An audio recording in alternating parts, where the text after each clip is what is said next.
Are you visiting the best dentist in your area? Today, I'm going to give you 7 advices and 7 top choices how to check if your dentist is the best. I'm Dr. Olga Dolghier, board-certified pediatric dentist here at Palm Valley Pediatric Dentistry and Orthodontics. Number 1, check credentials. What dental school they graduated from, and also make sure they had residency training. So if you're visiting specialists, and there is a couple of specialties in dentistry in general, for example, pediatric dentistry, orthodontist, endodontist, oral surgeon, those are main specialties. So you want to see if your pediatric dentist is actually a pediatric dentist. They're not general dentists and just tailor for kids. You want to make sure they have credentials because residency is extremely important and critical. Pediatric dentist completes 4 years of dental school and then 2 to 3 years of residency training, which means we're in a hospital and seeing kids only all day, every day, going to OR, doing big cases under general anesthesia, seeing different specialties. We go through rotations with pediatricians together. So we are gathering and getting the unique knowledge. Not everybody can without residency training. Number 3, are they board certified? What board certification is? Board certification is extremely important. What we go through 2 big exams. One exam is written exam, so we have to study big books and memorizing a lot of things and passing written exam. Then we have to practice for 1 year. After practicing for a whole year, we can be credentialed and go through the process of oral examination of board certification. Oral examination means that we all gather the qualifying candidates in a certain space, in a certain place where we're getting tested by the gurus. The gurus are the best of the best in pediatric dentistry who is bombarding us with different questions, different cases, and digging deep into our knowledge. And if you pass that exam, you become board certified.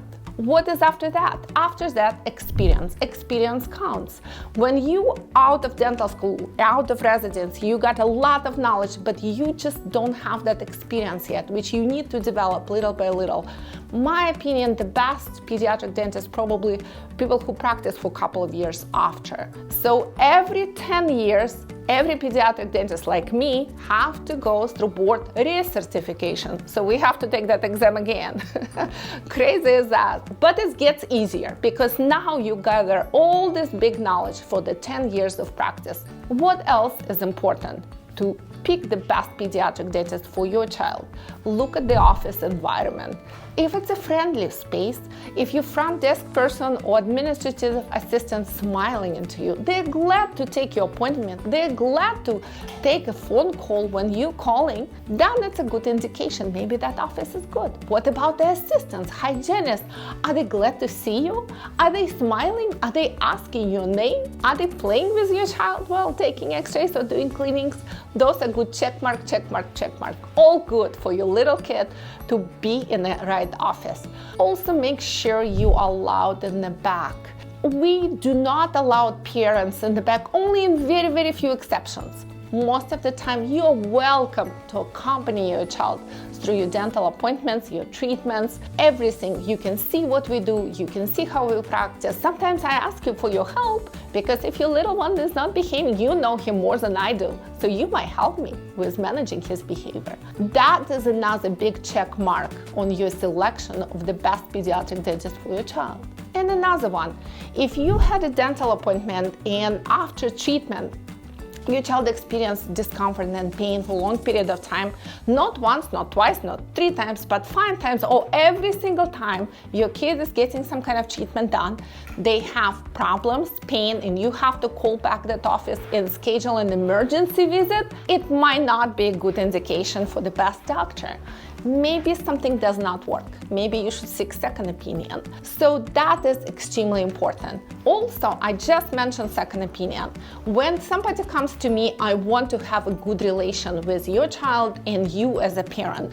I want to know your opinion. I want to know your needs. And I want to tailor my diagnosis and my treatment plan to your needs. Because this is not my child, this is yours, and you know more than I do in certain cases what you want. My job is to give you informed decision and explain you everything what I see and explaining how am I gonna treat your child. But you have to make a choice. And if you do not have that good relationship between you and your doctor, you might seek a second opinion. I'm always encourage my parents who might not have the same perception of what I see, the same vision, to seek a second opinion and then make your selection in there. So those are main selection criteria for your best pediatric dentist in your area. Share with me, let me know how was your selection criteria, what were you looking for? And let me know in this video, then I can share with you my experience as well. Thank you so much for watching.